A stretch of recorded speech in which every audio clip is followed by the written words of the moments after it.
ARSA প্রধান একজন মুসলিম, তাকে অ্যারেস্ট করা হয়েছে বাংলাদেশ থেকে। আমরা যদি রোহিঙ্গাদের পক্ষেই থাকি, আমরা যদি চাই আরাকানে নির্যাতন বন্ধ হোক, তো আরশা প্রধানকে কেন গ্রেফতার করা হলো? আরাকান স্বাধীন হলেও রোহিঙ্গা মুসলমানদের কোনো লাভ নাই।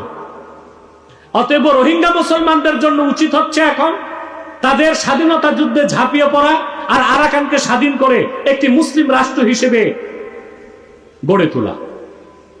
সর্বাবস্থায় মানবিক করিডোর বাংলাদেশের স্বাধীনতার উপর একটি আঘাত হতে পারে, এই সিদ্ধান্ত নেওয়া যাবে না। সেনাবাহিনীর দায়িত্ব হচ্ছে দেশের স্বাধীনতা রক্ষায়, অস্ত্র হাতে রাজপথে নেমে আসবে, মুসলমানরা সহযোগিতা করবে তাদের। মানবিক করিডোর নিয়ে সেনাবাহিনীর কি করা উচিত, এটা আপনারা দেখছেন RTV টক শোতে আমি বলেছি। মানবিক করিডোরটা নিয়ে আমরা ধোঁয়াশায় আছি, আসলে সিদ্ধান্ত কি হচ্ছে। তবে সর্বাবস্থায় বাংলাদেশের ভূখণ্ডে রোহিঙ্গাদের জন্য হোক বা অন্য কারো জন্য হোক, মানবিক কারণে হোক, করিডোর দেওয়াটা দেশের স্বাধীনতার বিরুদ্ধে যেতে পারে। কেন?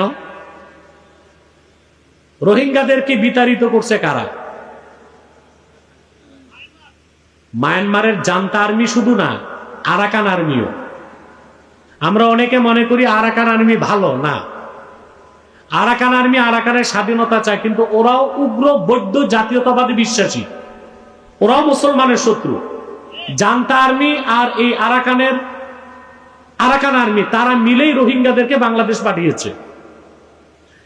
এখন মানবিক করিডোর করে অনেক বুদ্ধিজীবী আছে দেশে এবং বিদেশে, বলে যে এই 10-12 লক্ষ রোহিঙ্গাদেরকে তো মানবিক করিডোরের মাধ্যমে বার্মাতে পাঠানো হবে।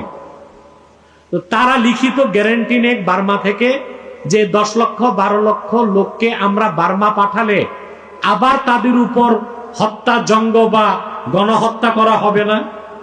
আমরা পাঠালাম, আবার যদি ফিরিয়ে দেয়, তাহলে রোহিঙ্গা মুসলমানদের জন্য সবচেয়ে কার্যকর পদক্ষেপ হচ্ছে বাংলাদেশের সাথে আমেরিকা থাকুক, তুরস্ক থাকুক, জাতিসংঘের তত্ত্বাবধানে 10-12 লক্ষ রোহিঙ্গা মুসলমানদের জন্য মায়ানমারের মধ্যে একটি বাফার জোন করে দিতে হবে, যেখানে তারা স্বাধীনভাবে বসবাস করতে পারবে, কেউ হামলা করতে পারবে না। এটা হচ্ছে আপাতত সিদ্ধান্ত। পরবর্তী সিদ্ধান্ত হচ্ছে আমরা চাই আরাকান স্বাধীন হবে আর রোহিঙ্গা মুসলমানরা সেই দেশকে পরিচালনা করবে। কিন্তু এটা কিন্তু বার্মাও চায় না, জাতিসংঘও চায় না। আরশা প্রধান একজন মুসলিম, তাকে অ্যারেস্ট করা হয়েছে বাংলাদেশ থেকে। আমরা যদি রোহিঙ্গাদের পক্ষেই থাকি, আমরা যদি চাই আরাকানে নির্যাতন বন্ধ হোক, তো আরশা প্রধানকে কেন গ্রেফতার করা হলো?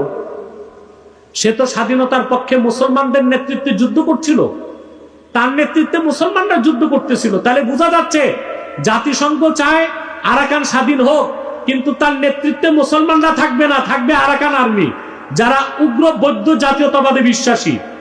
আরাকান স্বাধীন হলেও রোহিঙ্গা মুসলমানদের কোনো লাভ নাই।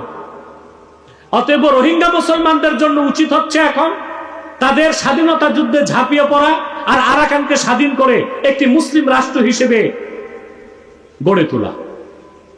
এখন তাদের সাহায্যের জন্য যদি মানবিক করিডোর আমরা করি, আর এখান থেকে যদি রসদ, খাদ্য, কিছু অস্ত্র, গোলা বারুদও যায় আরাকান আর্মির কাছে, জান্তা সরকার যদি বাংলাদেশে তখন হামলা করে, তখন বাংলাদেশ কি যুদ্ধে জড়াবে না? কথা বলে না। তাহলে এটা কি দেশের স্বাধীনতার পক্ষে যায় না বিপক্ষে যায়? কথা বলে না। আমাদের বিদায় ঘন্টা বেজে গেছে, তুফানের আলামত শুরু। আল্লাহ আমাদের বহু সুযোগ দিয়েছেন, আমরা মুনাজাত করে যাব ইনশাল্লাহ।